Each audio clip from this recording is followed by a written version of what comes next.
Hello दोस्तों, Newton study classes में आपका स्वागत है। दोस्तों, हम पढ़ रहे थे रीजनिंग का एक टॉपिक डाइस डाइस यानी पासा। दोस्तों, हमने पासा के बारे में विस्तार से पढ़ा है, उसका एक वीडियो बनाया है। अगर आपने नहीं देखा है तो पहले उसको देखिए। और आज हम पढ़ेंगे डाइस के बारे में। डाइस का प्रकार पढ़ेंगे। डाइस के प्रकार। डाइस यानी पासा। पासा के दो प्रकार होते हैं। पहला सामान्य पासा, नॉर्मल डाइस। दूसरा होता है मानक पासा यानी कि स्टैंडर्ड डाइस।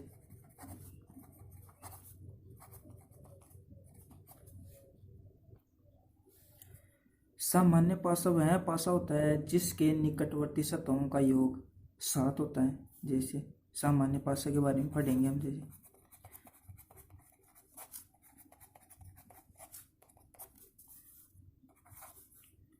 वह पासा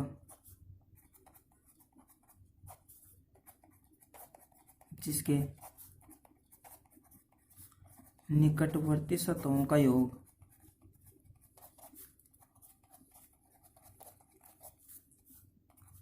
7 होता हो,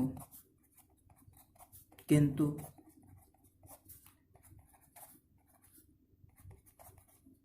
विपरीत सतहों पर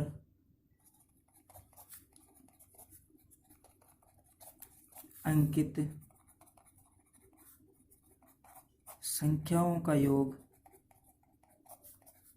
7 नहीं होता हो, सामान्य पासा होता है।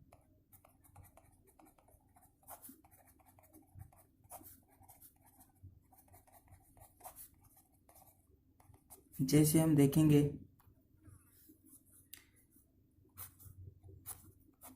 यह एक पासे का निर्माण किया।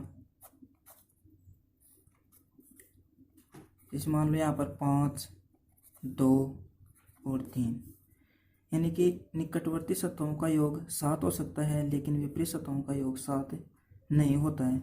इसे हम देखेंगे यहाँ पर, यह 5 और 2 7, 5 + 2 बराबर 7 हो रहा है, यानी कि निकटवर्ती सतहों का योग 7 हो रहा है। इसका मतलब ये हुआ कि यह एक सामान्य पासा है।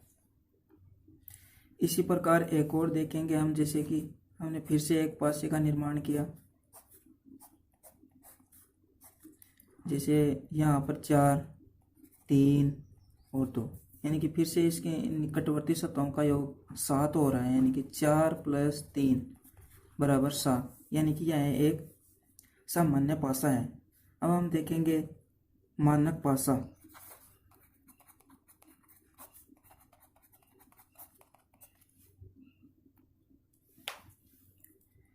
मानक पासा वह होता है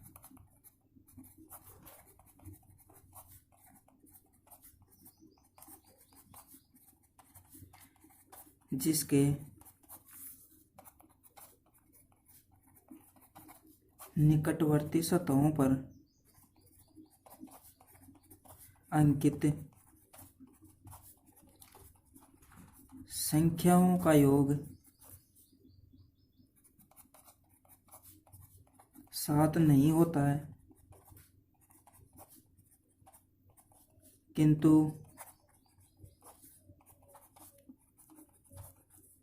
विपरीत सतहों पर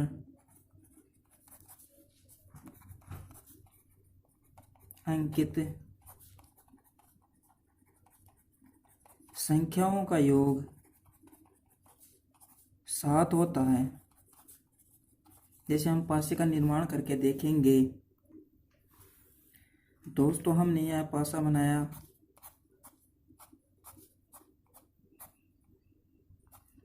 माना इस पे 1, 2 और 3, यानी कि इसके निकटवर्ती सतहों पर अंकित संख्याओं का योग 7 नहीं हो रहा है। यहाँ पर 3 + 1 4, 3 + 2 5 और 2 + 1 3 हो रहा है, यानी कि 7 नहीं हो रहा है। यानी कि इसकी विपरीत सतहों पर अंकित संख्याओं का योग 7 हो सकता है। वो कैसे? यानी कि इसमें ऐसा होगा कि हमेशा एक के सामने यानी कि विपरीत 6 ही होगा, इसका मतलब हुआ कि 1 के विपरीत हमेशा 6 होगा, 2 के विपरीत हमेशा 5 होगा और 3 के विपरीत हमेशा 4 होगा। यानी कि मानक पासे में, स्टैंडर्ड पासे में सतहों पर अंकित संख्याओं का योग, निकटवर्ती सतहों पर अंकित संख्याओं का योग 7 नहीं होता है, किंतु विपरीत सतहों पर अंकित संख्याओं का योग 7 होता है। इसलिए हमेशा 1 के सामने 6 होगा, 2 के सामने 5 होगा और 3 के सामने हमेशा 4 होगा। इसी प्रकार हम एक पासा और बना लेते हैं। यहाँ पर माना जैसे 6, 3 और 2, यानी कि इस पासे पर भी निकटवर्ती सतहों पर अंकित संख्याओं का योग 7 नहीं हो रहा है। 6 + 2 8 हो रहा है, 6 + 3 9 हो रहा है और 3 + 2 5 हो रहा है। यानी कि यहाँ पे एक स्टैंडर्ड पासा है, मानक पासा है। तो इसका मतलब यह हुआ कि हमेशा 3 के पीछे विपरीत या छुपा हुआ संख्या 4 होगी, 2 के विपरीत छुपी हुई संख्या 5 होगी, 6 के विपरीत छुपी हुई संख्या 1 होगी। तो इसका मतलब यह एक स्टैंडर्ड पासा है। आइए दोस्तों, अब हम देखते हैं आगे इन पासों के बारे में। दोस्तों, अब हम पासे के बारे में 3 केसेज में पढ़ेंगे। 3 केसेज में पासे की स्थितियों के बारे में पढ़ेंगे और 3 चरणों में पासे की स्थितियाँ जो दी हुई हैं उन पासों से उनकी सतहों का मान कैसे निकाला जाता है उसके बारे में हम पढ़ेंगे। अब हम देखते हैं केस फर्स्ट। केस फर्स्ट में क्या होता है, जब पासे की एक स्थिति दी हुई हो, जब पासे की एक स्थिति दी हुई हो, जैसे ये पासा है,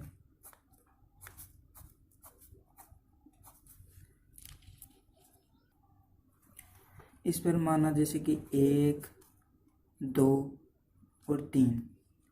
अब इसमें पूछ लेगा कि 1 के विपरीत क्या है, 2 के विपरीत क्या है, 3 के विपरीत क्या है। तो हमने दोस्तों आपको बताया था कि अगर निकटवर्ती सतहों के पर अंकित संख्याओं का योग अगर 7 होता है तो वह सामान्य पासा होता है। अगर विपरीत सतहों पर अंकित संख्याओं का योग 7 होता है तो वह स्टैंडर्ड पासा होता है, यानी कि मानक पासा होता है। तो इन पर निकटवर्ती संख्याओं का योग 7 नहीं हो रहा है, इसका मतलब यह एक स्टैंडर्ड पासा है। तो दोस्तों हम देखेंगे कि इस 1 के विपरीत सतहों पर अंकित संख्या का योग 7 होना चाहिए। तो इस 1 के विपरीत जो संख्या छुपी हुई है वह 6 है, 2 के विपरीत छुपी हुई संख्या 5 है और 3 के विपरीत छुपी हुई संख्या 4 होगी। इसी प्रकार हम एक और डाइस लेते हैं।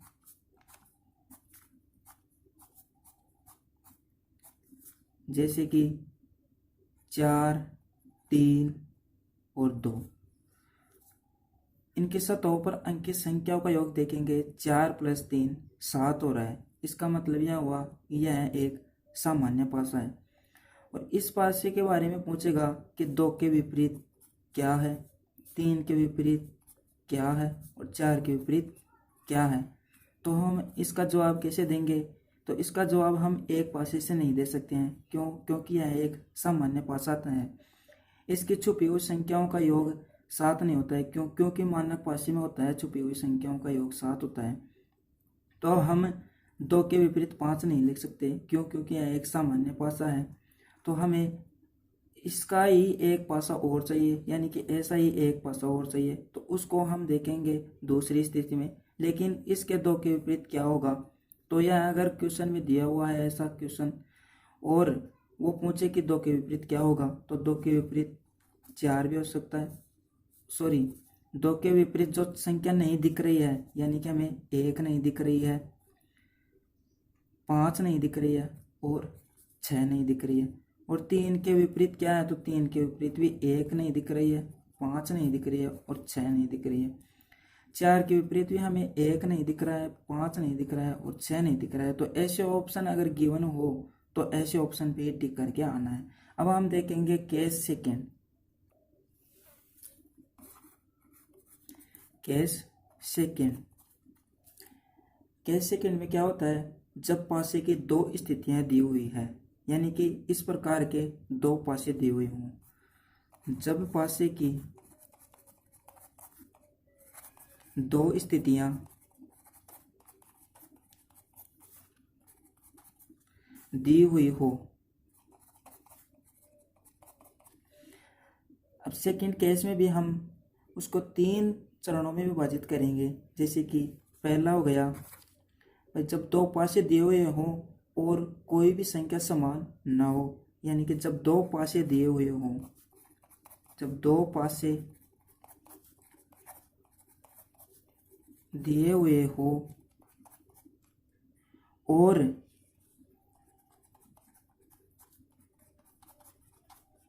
कोई भी संख्या समान न हो, यानी कि जब दो पासे दिए हुए हो और उनकी सतहों पर अंकित जो संख्या है वो समान नहीं हो, यानी कि दोनों पासों पर ही अलग अलग संख्या हो, तो उनके मान कैसे निकालें। यानी कि जैसे कि हम पासे का निर्माण करते हैं,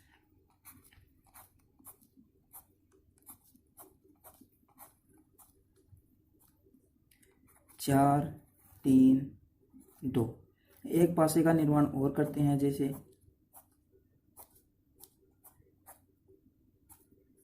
1, 6, 5।